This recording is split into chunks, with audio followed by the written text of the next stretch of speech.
જય શ્રી કૃષ્ણ મિત્રો, તમારા બધાનું દિલથી સ્વાગત છે। આજની આપણી સ્ટોરી એના વિશે છે કે શું પિતાની સંપત્તિમાં દીકરા અને દીકરીઓનો બંનેનો એક સરખો અધિકાર હોવો જોઈએ। આ સ્ટોરી એક એવા પરિવારની છે જે સંબંધોમાં મીઠાશ હતી, પણ પિતાના મૃત્યુ પછી એ સંબંધોની મીઠાશ વારસા અને હક માટે ક્યારે કડવાશમાં બદલાઈ ગઈ તેની ખબર જ ના રહી। વાર્તા ખૂબ પ્રેરણાદાયી છે। જો તમને મારી મહેનત પસંદ આવે તો વિડીયોને એક લાઈક કરી તમારા મિત્રો અને પરિવારજનો સાથે જરૂરથી શેર કરજો, અને મારી ચેનલ પર તમે નવા હોય તો ચેનલને સબસ્ક્રાઇબ કરવાનું ભૂલશો નહીં। ધન્યવાદ।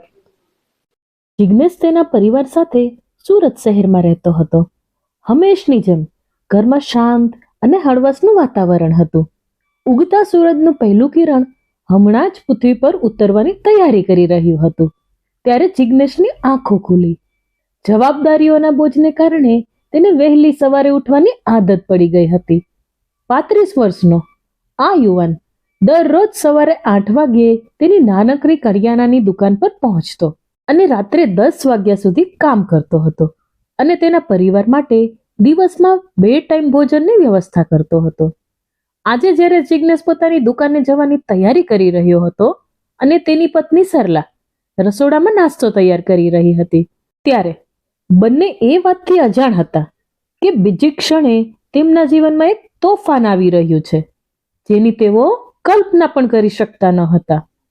જિગ્નેશે દુકાને જવા માટે ઘરનો દરવાજો ખોલીને બહાર નીકળ્યો કે તરત જ તેની સામે એક ટેક્સી ઊભી રહી, જ્યાંથી તેની 2 બહેનો જયા અને રીમા બહાર નીકળી રહી હતી। આટલા મહિનાઓ પછી અચાનક બંનેને તેની સામે જોઈને જિગ્નેશની આંખોમાં આશ્ચર્ય અને ખુશીનું મોજું ફરી વળ્યું।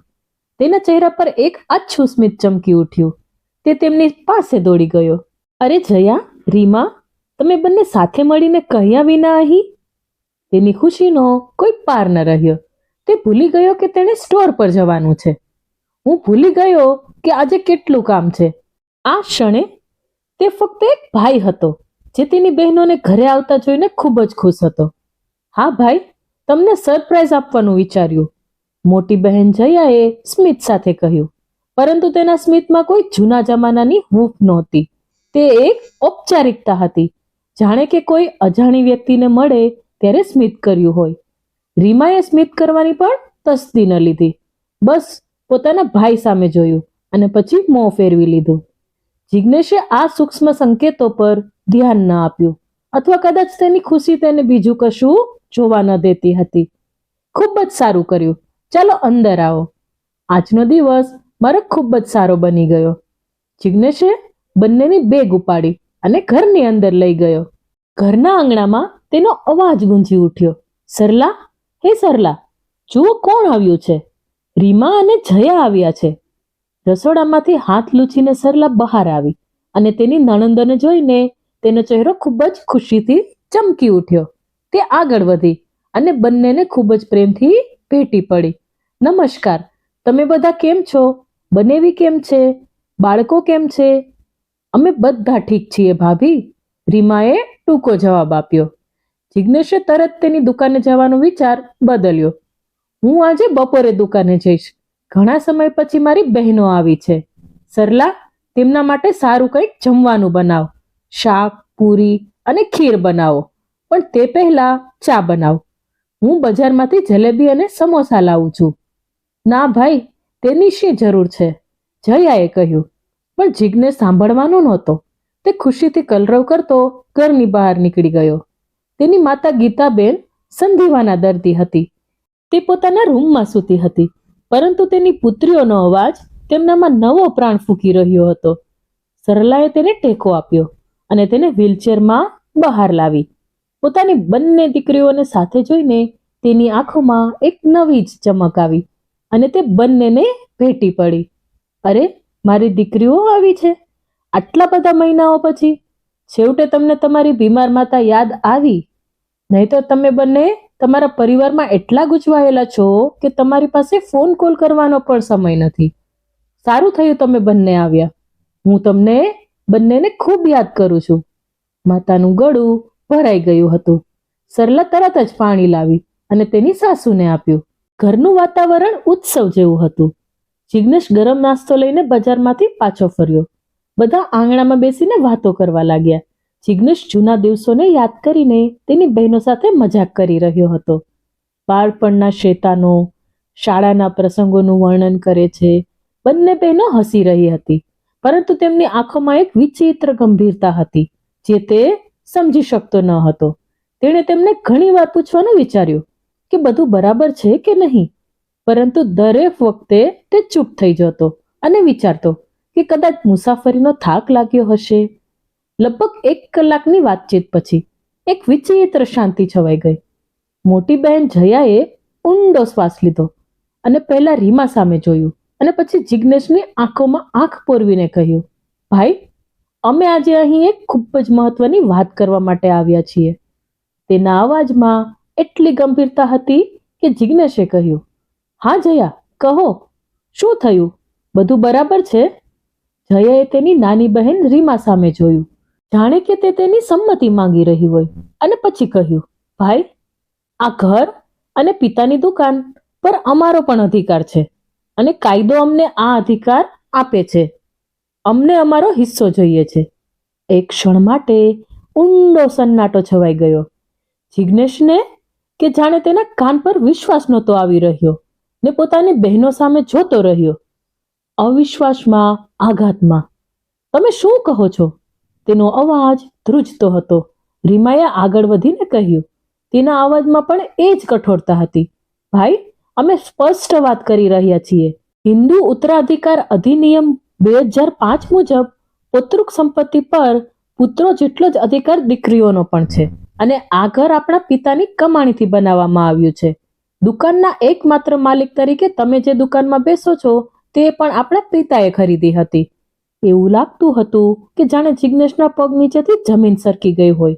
તેને લાગ્યું જે બહેનો માટે તે દુનિયા સામે લડી શકતો હતો તે જ આજે તેના પોતાના ઘરમાંથી હાંકી કાઢવા માટે તેની સામે ઊભી હતી.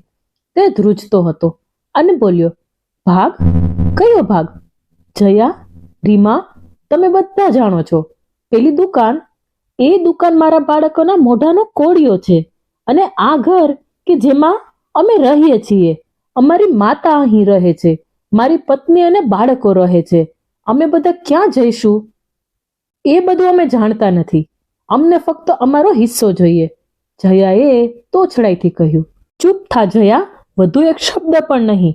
જિગ્નેશની બહેનો કંઈ બોલે એ પહેલા જ ગર્જના સાથે વ્હીલચેરમાં બેઠા તેની વૃદ્ધ માતા ગીતાબેનનો અવાજ આવ્યો. પોતાની દીકરીઓની વાત સાંભળીને એવું લાગતું હતું કે જાણે તેની અંદર જ્વાળામુખી ફાટી નીકળ્યો હોય. ભાગ? તમે બંને કેવા પ્રકારના ભાગ ઈચ્છો છો? શું તમે ભૂલી ગયા છો કે આ ઘર અને દુકાન જેના કારણે બચ્યું છે તમારો ભાઈનો આભાર માનો? જયાએ કંઈ કહેવાનો પ્રયત્ન કર્યો. મમ્મી, તમે નહીં સમજી શકો. હું નથી સમજી શકતી? હવે માતાનો અવાજ મોટો થઈ ગયો હતો. તમને મારા કરતા વધુ સારી રીતે કોણ સમજે છે? મેં તમને મારા ગર્ભમાં ઉછેર્યા છે. શું તમને ખ્યાલ છે કે તમારા આ ભાઈએ તમારા માટે શું કર્યું છે? તે ભૂતકાળમાં ખોવાઈ ગઈ. જ્યારે તમારા પિતાનો પડછાયો તેમના માથા પરથી છીનવાઈ ગયો હતો ત્યારે આ જિગ્નેશ માત્ર 18 વર્ષનો હતો. તેણે પોતાનો અભ્યાસ છોડી દીધો, તેમના સપના છોડી દીધા કે જેથી તમે બંને અભ્યાસ કરી શકો. તેના મિત્રો કોલેજમાં જતા, ભવિષ્યના સપના જોતા, અને તે આ દુકાન પર બેસીને તેની યુવાની પસાર કરી રહ્યો હતો જેથી તમારા લગ્નમાં કોઈ કમી ન રહે. ગીતાબેનની આંખો આંસુથી છલકાઈ રહી હતી. તમારા બંનેના લગ્ન એમ જ નથી થઈ ગયા. હેસિયતથી વધારે ખર્ચો કર્યો છે તમારા ભાઈએ. તમારા ભાઈએ લોકો પાસેથી લોન લીધી હતી તમારા લગ્ન માટે કે જેથી તમે બંને તમારા સાસરિયાના ઘરમાં માથું ઊંચું રાખીને રહી શકો, જેથી સાસુ સસરામાં કોઈ ના કહે કે તમારા ભાઈએ લગ્નમાં કોઈ ખામી છોડી દીધી છે. અને આજે તમે એ ભાઈ પાસેથી તેનું ઘર અને દુકાન છીનવી લેવા આવ્યા છો.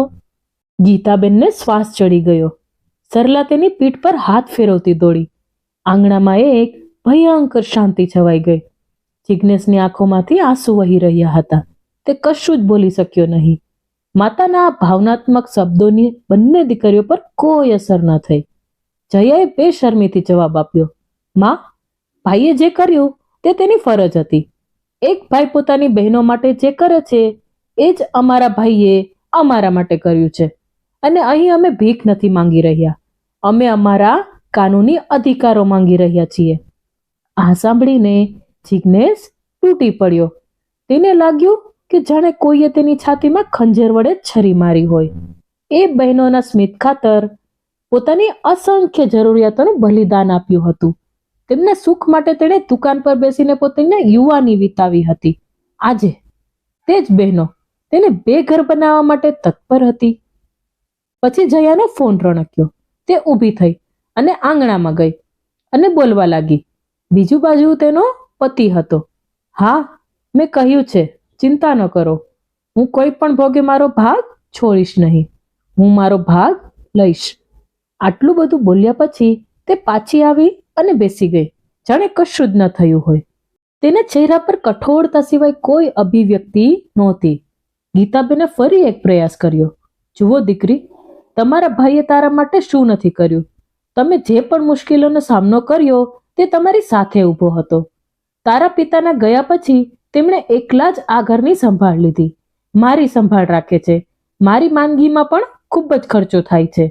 તારી ભાભી પણ મારી પૂરી સંભાળ રાખે છે. અમારી પાસે બસ આ જ છે. તમારે ખુશ થવું જોઈએ કે તમારા ભાઈનું સુખ જોઈને. ઉલટાનું તમે મારી પાસે મિલકતમાં ભાગ માંગો છો. થોડી શરમ રાખો. પણ બંને બહેનોએ સાંભળ્યું નહીં. એવું લાગતું હતું કે જાણે તેને પોતાની અંતરાત્મા અને પોતાની બધી જ શરમ છોડી દીધી હોય. ભાઈ, ભાવુક થવાથી કંઈ નહીં થાય. અમને પૈસાની જરૂર છે. અમારે બાળકો છે અને તેમનું ભવિષ્ય પણ છે. તું આ ઘર અને દુકાન વેચી દે અને જે પૈસા મળશે તે આપણે ત્રણેય સરખી રીતે વેચી લઈશું. શું મારે તેને વેચવું જોઈએ? જિગ્નેશે આત્મવિશ્વાસથી પૂછ્યું. શું મારે મારા પિતાનું ઘર વેચીને મારી માતા, મારી પત્ની અને બાળકો સાથે રસ્તા પર રહેવું?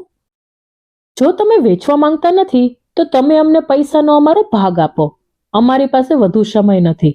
જો તમે 1 અઠવાડિયાની અંદર નિર્ણય નહીં લો તો અમારે કોર્ટમાં જવાની ફરજ પડશે. કોર્ટ?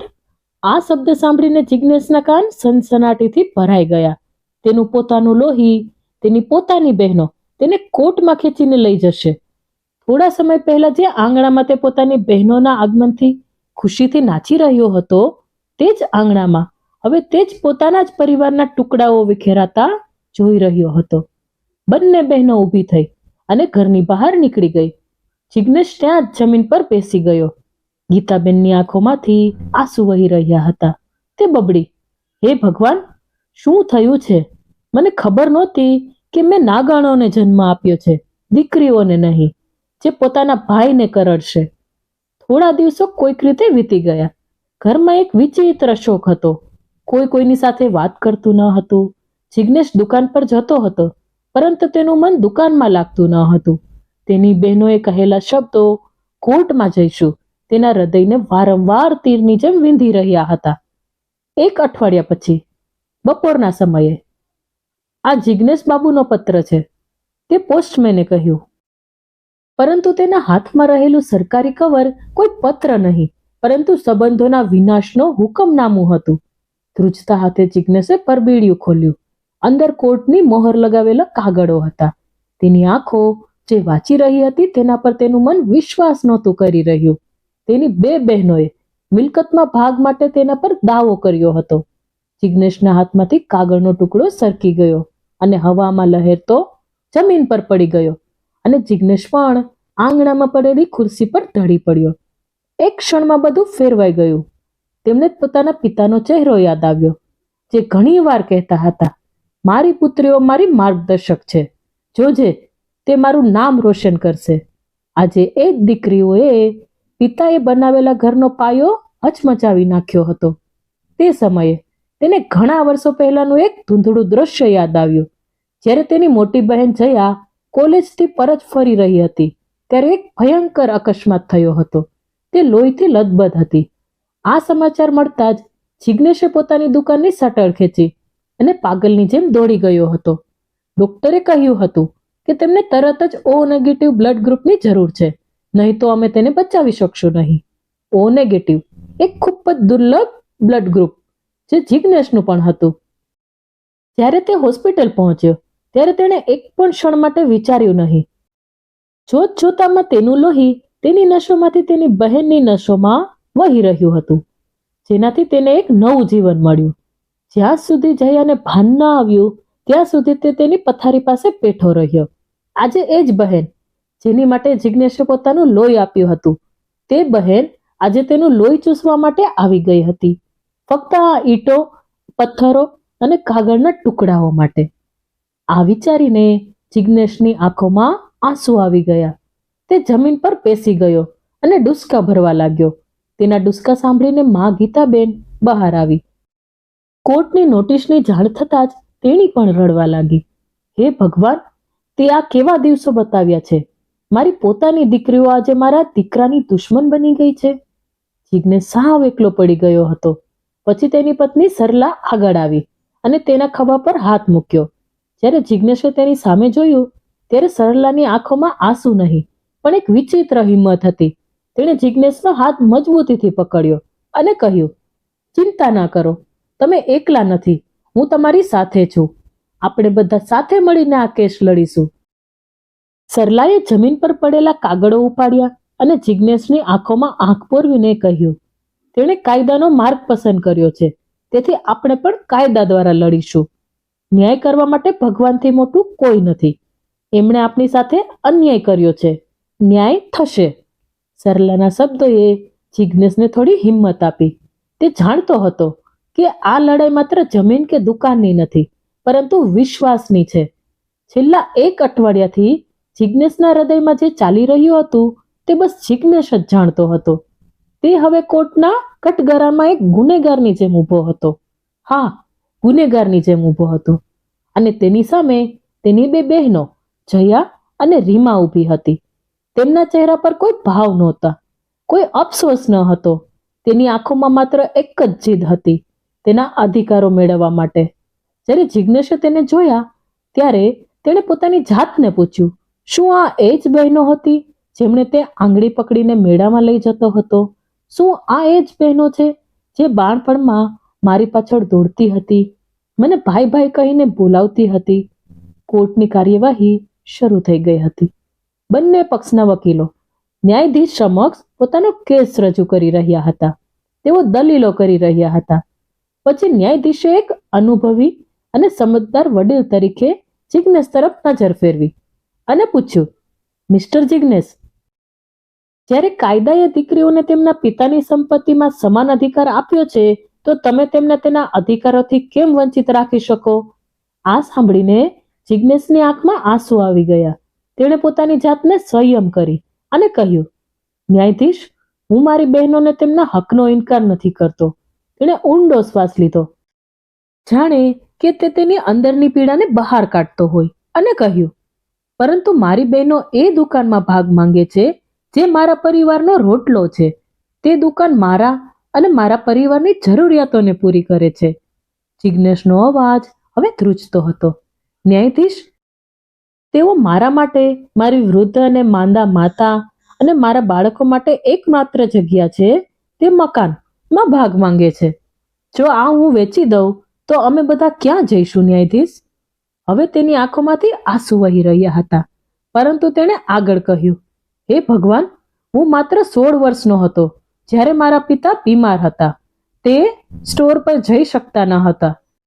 ત્યારે મારી રમવાની ઉંમરમાં મેં આખી દુકાન સંભાળી હતી. મેં મારા પિતાના છેલ્લા શ્વાસ સુધી તેમની સેવા કરી. આખી રાત જાગતા રહેતા હતા, સાથે સાથે ઘરની જવાબદારી સંભાળતા હતા. જિજ્ઞેશે તેની બહેનો તરફ જોયું અને કહ્યું, મેં મારો અભ્યાસ અધવચ્ચે છોડી દીધો હતો જેથી હું મારી બહેનોને અભ્યાસ કરાવી શકું. હું 12મું પણ પાસ ન કરી શક્યો અને મેં મારી બહેનોને કોલેજના ઉચ્ચ શિક્ષણ અપાવ્યું જેથી તેમને ક્યારેય કોઈ પણ વસ્તુની કમી ન લાગે. મારા પિતાના અવસાન પછી મેં મારા શ્રેષ્ઠ પ્રયત્નો કર્યા કે પરિવારમાં કોઈ સભ્યને તેમની કમી મહેસૂસ ન થાય. મેં તેમના લગ્ન માટે મારી હેસિયત કરતા વધુ ખર્ચ કર્યો. મેં લોકો પાસેથી વ્યાજ પર પૈસા લીધા, પણ તેમના માટે કંઈ કમી નથી છોડી. અને આજે હું એક નાનકડી દુકાન ચલાવું છું અને તે બંને પોતાના ઘરમાં વૈભવી જીવન જીવી રહ્યા છે. પણ ન્યાયાધીશ, આજ સુધી મેં મારી ખુશીનું બલિદાન આપ્યું છે. પણ હવે મારા કુટુંબને ઘણી ખુશીથી વંચિત રાખવા જોઈએ. એ જ સમયે વિપક્ષના વકીલ, જે તેમની ચાલાકી અને કઠોરતા માટે જાણીતા હતા, તે તેમની ખુરશી પરથી ઊભા થઈ ગયા અને બોલ્યા. તેના અવાજમાં ઊંડો કટાક્ષ હતો. દરેક દીકરો અને ભાઈ પોતાના પરિવારની સંભાળ રાખે છે. તેમાં તેમણે શું અનોખું કામ કર્યું? આ તેમનું કર્તવ્ય હતું. આ સાંભળીને જિજ્ઞેશના વકીલ પણ તરત જ તેની જગ્યાએથી ઊભા થયા અને કહ્યું, મારા મિત્ર, ભૂલી રહ્યા છો કે મારા ક્લાયન્ટે 10 વર્ષ પહેલા તેની મોટી બહેન જયાના લગ્ન માટે તેની બચતમાંથી 12 લાખ રૂપિયા આપ્યા હતા અને 7 વર્ષ પહેલા નાની બહેન રીમાના લગ્ન માટે 14 લાખ રૂપિયા ખર્ચ્યા હતા. યોર ઓનર, આ નાની રકમ નથી, ખાસ કરીને જેની આવક મર્યાદિત છે. લગ્ન પછી પણ દરેક તહેવારમાં, દરેક સુખ દુઃખમાં મારા ક્લાયન્ટે તેની બધી જવાબદારીઓ સંપૂર્ણપણે પ્રામાણિકતાથી નિભાવી હતી. ન્યાયાધીશે તેની દલીલ ગંભીરતાથી સાંભળી. જિજ્ઞેશના વકીલે તેની વાત પર વધુ ભાર મૂક્યો અને કહ્યું, માય લોર્ડ, આ બધા બલિદાનોના બદલામાં મારા ક્લાયન્ટને અને તેના પરિવારને શું મળ્યું? એક સરળ જીવન. આજે પણ તેમના બાળકો સરકારી શાળામાં ભણે છે, જ્યારે તેમની 2 બહેનો શહેરના સૌથી પોશ વિસ્તારમાં વૈભવી જીવન જીવી રહી છે. પરંતુ આ દલીલોની અસર રીમા પર સહેજ પણ થઈ નહીં. જયાએ પણ એ જ પથ્થરદિલથી કહ્યું, ન્યાયાધીશ, અમે અહીં ભાવનાત્મક વાર્તાઓ સાંભળવા નથી આવ્યા. અમે ફક્ત તે જ માંગીએ છીએ જે કાયદેસર રીતે અમારો અધિકાર છે. તમે અમને અમારા કાયદાકીય અધિકારથી વંચિત ન રાખી શકો. આ સાંભળીને જિજ્ઞેશની ધીરજ તૂટી ગઈ. હવે તેની આંખોમાંથી આંસુ વહી રહ્યા હતા અને તે બોલ્યો, ન્યાયાધીશ, જ્યારે મારી મોટી બહેનનો ધંધો બરબાદ થઈ ગયો હતો અને તે લાખો રૂપિયાનું દેવું થઈ ગયું હતું, ત્યારે તેણે મદદ માટે કોને બોલાવ્યો હતો? ઠીક છે, તે સમયે મેં મારા ઘર પર બેંકમાંથી લોન લઈને તેની મદદ કરી, જે આજે લેવા માંગે છે. હું આજ સુધી તે લોનના હપ્તા ચૂકવી રહ્યો છું. 2 મહિનાનો હપ્તો બાકી છે. તેણે પોતાની નાની બહેન રીમા તરફ આંગળી ચીંધી અને કહ્યું, તું રીમા, જ્યારે તમારો દીકરો ગંભીર રીતે બીમાર પડ્યો અને ડોક્ટરે કહ્યું કે જો તરત જ ઓપરેશન નહીં થાય તો બાળક બચી શકશે નહીં, લાખો રૂપિયાની સારવાર માટે જરૂર છે, તો તમે કોનો દરવાજો ખટખટાવ્યો? જિજ્ઞેશનો અવાજ હવે ડગમગી રહ્યો હતો. એક ક્ષણનો પણ વિચાર કર્યા વિના મારી પત્ની સરલા તેના લગ્નના બધા ઘરેણાં મારી સામે લાવી, જે તેમની માતાએ તેને આપ્યા હતા. તેમણે કહ્યું કે બાળકનો જીવ બચાવવો વધુ જરૂરી છે. મેં તે ઘરેણાં ગીરવે મૂકીને તને મદદ કરી. ન્યાયાધીશ, હું આજ સુધી તે ઘરેણાં છોડાવી શક્યો નથી. આજે પણ તે સોનાની દુકાનમાં પડ્યા છે. તમે જુઓ, મારી પત્ની પાસે ઘરેણાના નામે કાચની બંગડીઓ છે, જ્યારે મારી 2 બહેનોના હાથમાં સોનાની બંગડીઓ છે. કોર્ટમાં હાજર દરેકને જિજ્ઞેશના શબ્દોમાં સત્ય દેખાયું. જિજ્ઞેશ ઘૂંટણીએ બેસી ગયો અને રડવા લાગ્યો. તેનું આખું શરીર ધ્રુજી રહ્યું હતું. કોર્ટમાં એવી શાંતિ છવાઈ ગઈ જેને શબ્દોમાં વર્ણન કરી શકાય તેમ નથી. દરેક વ્યક્તિનો શ્વાસ રોકાઈ રહ્યો હતો. દરેક આંખમાં આંસુ હતા. હજારો કેસની સુનવાણી કરનાર ન્યાયાધીશ આજે ભાવુક થઈ ગયા હતા. તેણે ચશ્મા ઉતાર્યા અને રૂમાલથી ભીની આંખો લૂછી. એક ક્ષણના મૌન પછી તેણે ઊંડો શ્વાસ લીધો અને તેની તીક્ષ્ણ નજર જયા અને રીમા પર સ્થિર કરી. હું તમને બંનેને સીધો પ્રશ્ન પૂછું છું અને મારે સીધો જવાબ જોઈએ છે. તમારા ભાઈએ જે કહ્યું તે સંપૂર્ણપણે સાચું છે? શું તેને પોતાનું ઘર ગીરવે મૂક્યું હતું અને તમારા પતિનો ધંધો ડૂબતા બચાવવા માટે બેંકમાંથી લોન લીધી હતી? અને શું તેની પત્નીએ તમારા પુત્રનો જીવ બચાવવા માટે તેના લગ્નના ઘરેણાં ગીરવે મૂક્યા હતા? બંને બહેનોની આંખો શરમથી ચૂકી ગઈ. તેના ચહેરા સફેદ થઈ ગયા હતા. તે કશું બોલી શકી નહીં. રીમાએ માત્ર સંમતિમાં માથું હલાવ્યું. ન્યાયાધીશે આ બાબતની નોંધ લીધી હતી, જે બાદ થોડા સમય સુધી બંને પક્ષના વકીલો વચ્ચે કાનૂની દલીલો ચાલુ રહી. પરંતુ આજની સુનવાણીનો સાર બધાની સામે હતો. ન્યાયાધીશે તે દિવસ માટે કાર્યવાહી મુલતવી રાખી હતી અને આગામી સુનાવણી નક્કી કરી હતી. જિજ્ઞેશ જ્યારે કોર્ટમાંથી ઘરે પાછો ફર્યો ત્યારે દરવાજા પર તેની રાહ જોઈ રહી તેની માતા ગીતાબેન તેનો નિર્જીવ ચહેરો જોયા પછી બધું જ સમજી ગઈ હતી. જિજ્ઞેશે કોઈની સામે જોયું નહીં. તે જીવંત લાશની જેમ પોતાના ઓરડામાં ગયો અને દરવાજો અંદરથી બંધ કર્યો. થોડી વાર માટે શાંતિ છવાઈ ગઈ અને પછી રૂમની અંદરથી ડુસકાનો અવાજ આવ્યો. જિજ્ઞેશ પલંગ પર પડ્યો હતો અને રડતો હતો. આજે તેમનો બધો સંયમ, બધી ધીરજ, બધી પીડા આંસુઓમાંથી બહાર આવી રહી હતી. તેને પોતાની બહેનોના પથ્થર જેવા ચહેરા યાદ આવ્યા. તેને વિરોધી વકીલનો કટાક્ષ યાદ આવ્યો. તે તદ્દન લાચાર હતો. દરવાજાની બહાર ઉભેલી સરલા અને ગીતાબેનનું હૃદય ડૂબી રહ્યું હતું. તેમણે ક્યારેય જિજ્ઞેશને આ રીતે તૂટતો જોયો ન હતો. આ તે માણસ હતો જે આખા પરિવાર માટે ખડકની જેમ ઊભો હતો અને આજે તે પથ્થર રેતીની જેમ તૂટી રહ્યો હતો. એટલામાં જ 8 વર્ષનો રોહન અને 6 વર્ષની રિયા સ્કૂલેથી આવ્યા અને પિતાની રાહ જોઈ રહ્યા હતા. તેઓ રૂમના દરવાજા પાસે આવ્યા. જ્યારે તેણે દરવાજાની બારીમાંથી તેના પિતાને રડતા જોયા ત્યારે તેને એવું લાગ્યું કે જાણે નાનકડી દુનિયામાં ભૂકંપ આવ્યો હોય. તે પોતાના પિતાને ભગવાન માનતા હતા, એક સુપર હીરો જેને ક્યારેય નબળો પાડી શકાતો નથી. તેમને રડતા જોઈને બંનેની આંખો આંસુથી ભરાઈ ગઈ. તેણે દરવાજો ખટખટાવ્યો. પપ્પા, ખોલો, મહેરબાની કરીને ખોલો. થોડી ક્ષણો પછી જ્યારે જિજ્ઞેશે દરવાજો ખોલ્યો ત્યારે બાળકો અંદર આવ્યા. તેના નાનકડા હાથમાં તેની સૌથી મોટી સંપત્તિ હતી, તેની માટીની પીગી બેંક. આ ગલ્લામાં તેણે પોતાના ખિસ્સામાંથી એક સિક્કો, રમકડા, ટોફી અને ચોકલેટ માટે 1 વર્ષથી ભેગા કર્યા હતા. રોહને તેના પિતા પાસે જઈને તેના હાથ સ્પર્શ કર્યો. તેનો ચહેરો ચિંતાથી ભરેલો હતો. પપ્પા, તમે કેમ રડો છો? જિજ્ઞેશે આંસુ લૂછ્યા અને પોતાના પુત્ર સામે જોયું.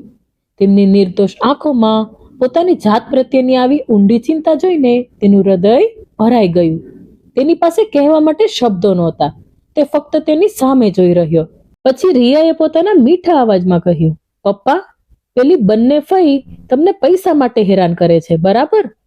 મેં તમને અને મમ્મીને ગઈકાલે રાત્રે વાત કરતા સાંભળ્યા. જિજ્ઞેશ મૌન હતો. તે તેની પુત્રીને આ પ્રશ્નનો જવાબ કેવી રીતે આપશે? તેનું મૌન જોઈને રોહને રિયાની પીગી બેંક તેની તરફ લંબાવી અને કહ્યું, પપ્પા, ચિંતા ન કરો, તમે અમારી આ પીગી બેંક રાખો. અમે તેમાં ઘણા પૈસા મૂક્યા છે. આ બધા પૈસા ફઈઓને આપો અને તેને કહો કે હવે તમને પરેશાન ન કરે. પણ પપ્પા, મહેરબાની કરીને રડશો નહીં. જ્યારે તમે રડો છો ત્યારે અમને જરા પણ સારું લાગતું નથી.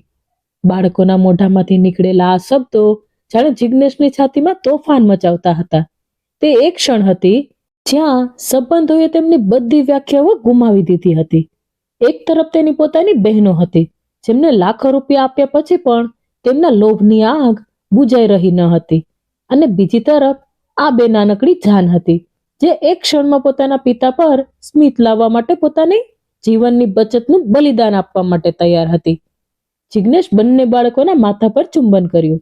દરવાજા પાસે ઉભેલી સરલા પોતાના પતિ માટે રડી રહી હતી. જિજ્ઞેશ પોતાના નસીબ પર રડી રહ્યો હતો. માતા તેના ગર્ભ પર રડી રહી હતી અને તે નિર્દોષ બાળકો, તેઓ ફક્ત એટલા માટે રડતા હતા કારણ કે તેમના સુપર હીરો, તેમના પિતા રડી રહ્યા હતા. કોર્ટની બીજી કાર્યવાહીની તારીખ આવી.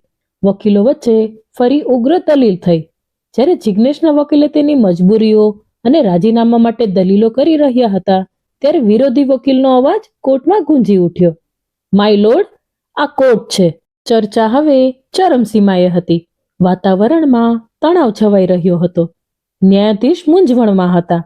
કાયદા અને માનવતા વચ્ચેનું અંતર તેના માટે સ્પષ્ટ હતું. એટલામાં જ કોર્ટનો દરવાજો ખુલ્યો. તેના તરફ સૌનું ધ્યાન ગયું. વ્હીલચેરમાં બેઠેલી એક નબળી પણ દ્રઢ નિશ્ચયી વૃદ્ધ સ્ત્રી પ્રવેશી રહી હતી. તે ગીતાબેન હતા. તેની પાછળ તેની પુત્રવધુ સરલા ઊભી હતી, જેના ચહેરા પર ચિંતા અને શક્તિનું મિશ્રણ હતું. ગીતાબેનના પ્રવેશથી આખા કોર્ટરૂમમાં શાંતિ છવાઈ ગઈ. બચાવ પક્ષના વકીલને તેમને જોતાની સાથે જ અહેસાસ થયો. તે પોતાની બેઠક પરથી ઊભો થઈ ગયો અને કટાક્ષમાં સ્મિત કર્યું અને કહ્યું, જુઓ ન્યાયાધીશ, નવી યુક્તિ. જ્યારે ભાવનાત્મક વાર્તાઓ કામ કરી નહીં ત્યારે તે તેની બીમાર માતાને પણ કોર્ટમાં લાવ્યો. ભાવનાત્મક બ્લેકમેઇલિંગનો બીજો પ્રયાસ. આ સાંભળીને અત્યાર સુધી ચૂપ રહેલી ગીતાબેનને આંખો ઊંચી કરી. તેણે વ્હીલચેર પરથી ધ્રુજતા અને મજબૂત અવાજમાં કહ્યું, ના વકીલ, હું અહીં મારા દીકરાની હિમાયત કરવા કે કોઈની ભાવનાત્મક રીતે બ્લેકમેલ કરવા માટે નથી આવી. હું અહીં કોર્ટ સમક્ષ સાચું સત્ય રજૂ કરવા આવી છું. અને સત્ય એ છે કે મારો પુત્ર ખૂબ જ શિષ્ટ માણસ છે, જે ક્યારેય કોઈના અધિકારોને મારવાનું વિચારી પણ શકતો નથી.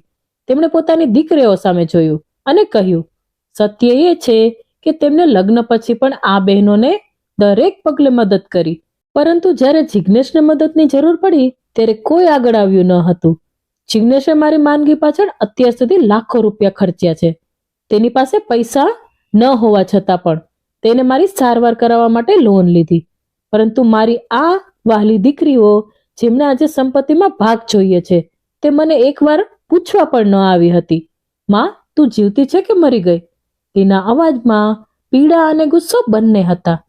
જો મારી દીકરીઓ મારા પતિની સંપત્તિમાં ભાગ લેવા માંગે છે તો તેઓએ સૌથી પહેલા મારા પુત્ર જિજ્ઞેશનું દેવું ચૂકવવું પડશે. પોતાના ઘરને બચાવવા માટે આ ઘર પર જે દેવું લેવામાં આવ્યું છે તે. શું તેઓ મારી માંદગીનો ખર્ચ વહેંચશે? ગીતાબેન હવે ન્યાયાધીશ તરફ ફર્યા. તેની આંખોમાં આંસુ હતા, પરંતુ તેના અવાજમાં લોખંડની તાકાત હતી. ન્યાયાધીશ, તમે કાયદાના રક્ષક છો. તમે મને કહો, શું અધિકાર ફક્ત એકતરફી છે? જ્યારે જવાબદારીઓનો સમય આવ્યો ત્યારે તેઓ મોં ફેરવી લીધું અને કહ્યું કે તે ભાઈ છે, તેની ફરજ છે. અને આજે જ્યારે સંપત્તિની વાત આવે છે ત્યારે તેમને કાયદો યાદ આવે છે. તેમણે એમ કહીને સમાપ્ત કર્યું કે જો કર્તવ્ય માત્ર પુત્રનું જ હોય તો અધિકાર પણ પુત્રનો જ હોવો જોઈએ. ન્યાયાધીશ. તોફાનના આગમન પહેલા કોર્ટરૂમમાં શાંતિ છવાઈ ગઈ. બચાવ પક્ષના વકીલ પાસે કોઈ જવાબ ન હતો. ન્યાયાધીશે બંને બહેનો સામે ઊંડી અને તીક્ષ્ણ નજરે જોયું અને તેમને ઠપકો આપ્યો. તમે તમારા અધિકારો યાદ રાખ્યા, પરંતુ તમે તમારી ફરજ ભૂલી ગયા. તમારી માતા, પિતા અને ભાઈ પ્રત્યેની તમારી ફરજ હતી. જ્યારે જવાબદારીઓનો સમય આવ્યો ત્યારે તમે ક્યાં હતા?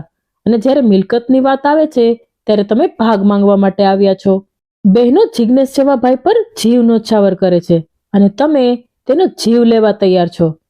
બંને બહેનો માથું નમાવીને ઊભી રહી, પરંતુ તેમના વકીલે હજી પણ હાર માની ન હતી અને કાનૂની મુદ્દો શોધીને દલીલ ચાલુ રાખી. કોર્ટ ફરી તે દિવસે માટે સ્થગિત કરી દીધું હતું. એક અઠવાડિયા પછી રાખડીનો તહેવાર આવ્યો. એક એવો તહેવાર જે ભાઈ બહેનના પવિત્ર સંબંધોનું સૌથી મોટું પ્રતીક છે. પરંતુ જિજ્ઞેશના ઘરમાં આજે કોઈ તહેવાર ન હતો. સવારથી જ ઘરમાં એક વિચિત્ર શાંતિ છવાઈ ગઈ હતી. જિજ્ઞેશ અને સરલાના બે બાળકો, રોહન અને રિયાએ નવા પોશાકમાં સજ્જ હતા. રિયાએ ખુશીથી તેના ભાઈ રોહનના કાંડા પર એક નાનકડી રાખડી બાંધી. રોહને તેની બહેનને પણ ભેટ આપી અને તેના માથા પર હાથ મૂકીને તેનું રક્ષણ કરવાનું વચન આપ્યું. પરંતુ જિજ્ઞેશનું કાંડું આજે સૂનું થઈ ગયું હતું. તે ઘરમાં બેઠો હતો અને દરવાજા તરફ જોઈ રહ્યો હતો. દર વર્ષે આ સમય સુધીમાં તેની બહેનો જયા અને રીમા ઘરે આવતી. જો તેઓ ન આવી શકે તો તેમના દ્વારા મોકલવામાં આવેલી રાખડીનું કવર જરૂર આવતું. પરંતુ આજે ન તો કોઈ બહેન આવી કે ન તો રાખડી મોકલવામાં આવી હતી. આજે પહેલીવાર તેનું કાંડું રાખડીના દોરા માટે તડપડતું હતું. સરલા તેની પાસે આવી અને જિજ્ઞેશના ખભા પર હાથ મૂક્યો અને આશાભર્યા અવાજે કહ્યું, એક કામ કરો, જો તમારી બહેનો ન આવે તો તમે મોટા છો, તમે રાખડી બાંધવા માટે તેમના ઘરે જઈ શકો. થોડી મીઠાઈ પણ લઈ જાઓ. શક્ય છે કે તહેવારના આ પવિત્ર દિવસે તેમનું હૃદય પીગળી જાય, તેઓ તેમની ભૂલ સ્વીકારી લે. સરલાની આંખોમાં આશા હતી કે કદાચ બધું પહેલા જેવું થઈ જશે. જિજ્ઞેશે તેની ભીની આંખોથી સરલા સામે જોયું. તેના ચહેરા પર પીડાદાયક સ્મિત હતું. તેણે કહ્યું, ના, હવે નહીં. આ બધી બાબતોનો હવે કોઈ અર્થ નથી.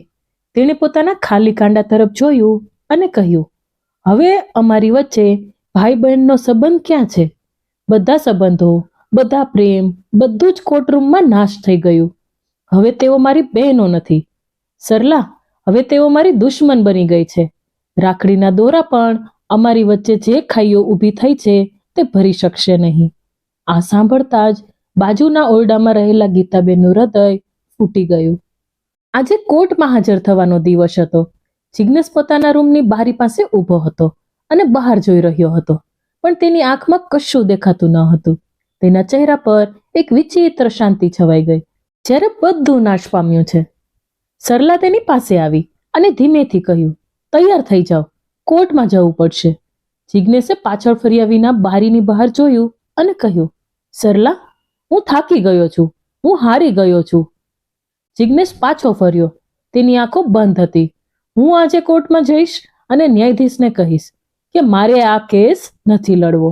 હું મારી બહેનોને તેમનો બરાબરનો ભાગ આપી દઈશ અને મકાન વેચીશું, દુકાન પણ વેચીશું અને જે પણ પૈસા આવશે અમે ત્રણેય સરખા ભાગે વેચી લઈશું. શું? સરલાના પગ નીચેથી જાણે જમીન સરકી ગઈ. પણ તો પછી આપણે ક્યાં જઈશું? આપણા બાળકોનું શું થશે? જિજ્ઞેસની આંખોમાંથી આંસુ સરી પડ્યા. આપણે ક્યાં જઈશું? સરલા, આપણે એક નાનકડા ભાડાના મકાનમાં રહીશું. હું ફરીથી કોઈ નાનું કામ કરવાનું શરૂ કરીશ, પરંતુ હવે હું આ બધું, આ તારીખો, આ ચર્ચા, આ રોજબરોજનું અપમાન સહન કરી શકતો નથી. હું મારી પોતાની બહેનોને દરરોજ મારા દુશ્મનોની જેમ ઉભેલી જોઈ શકતો નથી. હું મારી માતાને દરરોજ ગૂંગણામણ અને રડતા જોઈ શકતો નથી. તેને ધ્રુજતા હાથથી પોતાનો ચહેરો છુપાવ્યો. હું ખરેખર થાકી ગયો છું સરલા. હું હાર માની રહ્યો છું. સરલાનું હૃદય તૂટી ગયું, પરંતુ તેણે પોતાના પતિનો હાથ પકડી લીધો. ઠીક છે, તમને જે યોગ્ય લાગે તે કરો. હું તમારી સાથે છું. હું હંમેશા તમારી સાથે છું. 2 કલાક પછી કોર્ટમાં. કોર્ટની કાર્યવાહી શરૂ થઈ. બધાની નજર ન્યાયાધીશ પર હતી, પરંતુ ન્યાયાધીશની નજર જિજ્ઞેસ પર સ્થિર હતી. તેને જિજ્ઞેસને સીધો સવાલ કર્યો, મિસ્ટર જિજ્ઞેસ, શું તમે કંઈ કહેવા માંગો છો? જિજ્ઞેસે બોલવાનું શરૂ કર્યું. હવે તેના અવાજમાં એક વિચિત્ર સંયમ હતો. જજ, હું હવે આ કેસ લડવા માંગતો નથી. આ એક વાક્યથી સમગ્ર કોર્ટરૂમમાં ખળભળાટ મચી ગયો. બચાવ પક્ષના વકીલના ચહેરા પર વિજયી સ્મિત ફેલાઈ ગયું. જયા અને રીમાએ અવિશ્વાસ અને વિજયના વિચિત્ર મિશ્રણથી એકબીજાની સામે જોયું. જિજ્ઞેસ કહેતો રહ્યો, જજ સાહેબ, હું મારી બંને બહેનો તેમના બરાબરના ભાગ આપવા માટે તૈયાર છું. હું આ ઘર અને દુકાન વેચી નાખીશ. જે પણ પૈસા આવશે અમે ત્રણેય ભાઈ બહેનો સરખી રીતે વહેંચીશું. મારે ફક્ત બધું અહીં સમાપ્ત કરવું છે. અત્યાર સુધી શાંતિથી સાંભળી રહેલ ન્યાયાધીશે ચશ્મા ઉતાર્યા અને જિજ્ઞેસને ખૂબ ધ્યાનથી જોઈ રહ્યા. તેમની અનુભવી આંખો જિજ્ઞેસના તૂટેલા આત્માને વાંચી રહી હતી. એક ક્ષણના મૌન પછી ન્યાયાધીશે કહ્યું, મિસ્ટર જિજ્ઞેસ, શું તમે ખરેખર આ નિર્ણય જાતે લઈ રહ્યા છો અથવા તમે થાકી ગયા છો અને હાર માની રહ્યા છો? જિજ્ઞેસની આંખોમાં આંસુ આવી ગયા. તે કશું બોલી શક્યો નહીં, ફક્ત માથું નમાવ્યું. ન્યાયાધીશે ઊંડો શ્વાસ લીધો અને કહ્યું, હું તમારી દુર્દશા સમજી શકું છું મિસ્ટર જિજ્ઞેસ, પરંતુ ચુકાદો સંભળાવતા પહેલા હું તમને અને આ કોર્ટને કંઈક કહેવા માંગુ છું. મેં આ કેસની દરેક ફાઇલ અને દરેક પુરાવાનો ઊંડાણપૂર્વક અભ્યાસ કર્યો છે અને મારી દ્રષ્ટિએ તમારી બહેનોનો કાયદાના આધારે સંપત્તિ પર કોઈ અધિકાર નથી. આ સાંભળીને કોર્ટમાં હોબાળો મચી ગયો. વિરોધી વકીલ ખુરશી પરથી ઊભો થઈ ગયો. Objection my lord. ન્યાયાધીશના અવાજમાં ગર્જના હતી અને વકીલને અટકાવ્યો. ચૂપ થાવ, હું તમારા કરતા કાયદો વધુ સારી રીતે સમજુ છું. હા, કાયદો દીકરીઓને તેમના પિતાની સંપત્તિ પર અધિકાર આપે છે, પરંતુ જે પોતાની ફરજોથી દૂર રહે તેને તેના અધિકારો માંગવાની કોઈ અધિકાર નથી. ન્યાયાધીશના અવાજમાં ગુસ્સો હતો, પરંતુ એક ક્ષણ માટે અટક્યો અને જિજ્ઞેસના નમેલા માથા તરફ જોયું. હું એ પણ જાણું છું કે આ માણસ સંબંધોના ભારથી સાવ તૂટી ગયો છે. ન્યાયાધીશે એક ક્ષણ માટે વિચાર્યું, પછી તેના ચહેરા પર એક વિચિત્ર ચમક દેખાઈ. જો જિજ્ઞેસ પોતાની બહેનોને સમાન હિસ્સો આપવા માંગે છે તો કોર્ટ તેમના નિર્ણયનું સન્માન કરે છે. તેને 3 સમાન ભાગમાં વહેંચવામાં આવશે, પરંતુ એક શરત પર. જ્યારે ન્યાયાધીશના મોઢામાંથી આ શબ્દો નીકળ્યા ત્યારે કોર્ટમાં હાજર દરેક વ્યક્તિના શ્વાસ અટકી ગયા. ન્યાયાધીશે સીધા જયા અને રીમા પર નજર નાખી અને કહ્યું, સંપત્તિ વહેંચવામાં આવશે અને તમારો અધિકાર મળશે. પરંતુ ન્યાયાધીશનો અવાજ વધુ ગંભીર અને તીક્ષ્ણ બન્યો. પરંતુ બધાની સામે, મારી શરત એ છે કે જે દિવસે આ ઘર અને દુકાન વેચાઈ જશે તે દિવસે તમારે બંને બહેનોએ તમારા સાસરિયામાંથી ઓછામાં ઓછા 10 સન્માનિત લોકોને સાક્ષી તરીકે લાવવાના છે. આ સાંભળીને બંને બહેનોના ચહેરા નિશ્ચિત થઈ ગયા. ન્યાયાધીશ આટલેથી અટક્યા નહીં. તેમણે પોતાની વાત તીક્ષ્ણ કરી અને કહ્યું, તે બધા તેમની પોતાની આંખોથી જોશે કે તમે બંને બહેનો તમારા ભાઈ પાસેથી કેવી રીતે ભાગ વસૂલ કરી રહ્યા છો, જેણે પોતાનું આખું જીવન તમને સમર્પિત કર્યું છે. અને હા, ન્યાયાધીશે દરેક શબ્દ પર ભાર મૂક્યો. તમારી નણંદો અને તેમના પતિ પણ ત્યાં હોવા જોઈએ. છેવટે તેમને પણ જાણવું જરૂરી છે કે પિતાની સંપત્તિ પર દીકરાઓ અને બહેનોનો સમાન અધિકાર છે. અને સૌથી મહત્વની વાત એ હતી કે ન્યાયાધીશનો અવાજ હવે સમગ્ર કોર્ટમાં ગુંજી રહ્યો હતો. તમારે બંનેએ તમારા બાળકોને સાથે લાવવા પડશે અને તેમને પોતાની આંખોથી જોવા દો કે તેમની માતા તેના મામાના ઘરનું સંચાલન કેવી રીતે કરે છે. તેમને બાળપણમાં જ આ પાઠ ભણાવવો જોઈએ કે દુનિયામાં લોહીના સંબંધો કરતા પૈસા વધુ મહત્વના છે. ન્યાયાધીશ એક ક્ષણ માટે અટક્યા અને પછી પોતાનો અંતિમ ચુકાદો સંભળાવ્યો. જો તમે બંને આ શરત સાથે સહમત છો તો હું અત્યારે જ મિલકતના સમાન વિભાજનનો હુકમ જારી કરીશ. અને જો તમે આ શરત સ્વીકારશો નહીં તો આ કેસ આ ક્ષણે જ રદ કરવામાં આવશે. ન્યાયાધીશે બંને બહેનોને તેમના પોતાનું લોભી સ્વરૂપ બતાવ્યું. આ સાંભળીને બંને બહેનો ગુસ્સે થઈ ગઈ. તેમના ચહેરા ઉતરી ગયા. તે એક ક્ષણમાં સમજી ગઈ કે ન્યાયાધીશે તેને પોતાની જ વણાયેલી જાળમાં ખરાબ રીતે ફસાવી દીધા છે.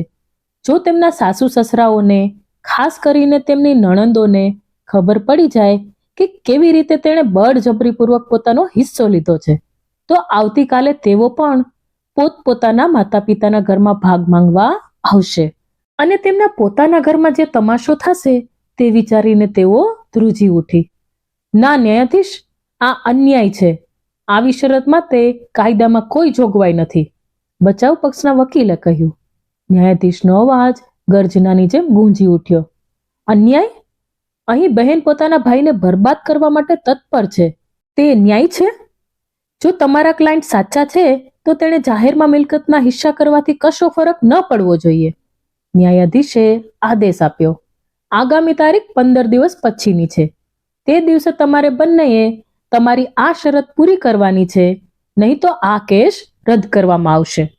તેણે ટેબલ પર હથોડી પછાડી. કોર્ટ હવે મુલતવી રાખવામાં આવી. બંને બહેનો પોતાના નિરાશ અને પરાજિત ચહેરા સાથે એકબીજાને તાકી રહી હતી. થોડી મિનિટો પહેલા જે વિજય તેની પકડમાં હતો તે હવે ભયંકર હારમાં ફેરવાઈ ગયો હતો. કોર્ટની બહાર આવતાની સાથે જ જયાનો ફોન રણક્યો. તેના પતિએ ઉત્સાહથી પૂછ્યું, શું થયું? ચુકાદો તમારી તરફેણમાં હતો કે નહીં? તે જ સમયે નાની બહેન રીમાના ફોનની પણ ઘંટડી વાગી. તેના પતિએ પણ આ જ પ્રશ્ન પૂછ્યો.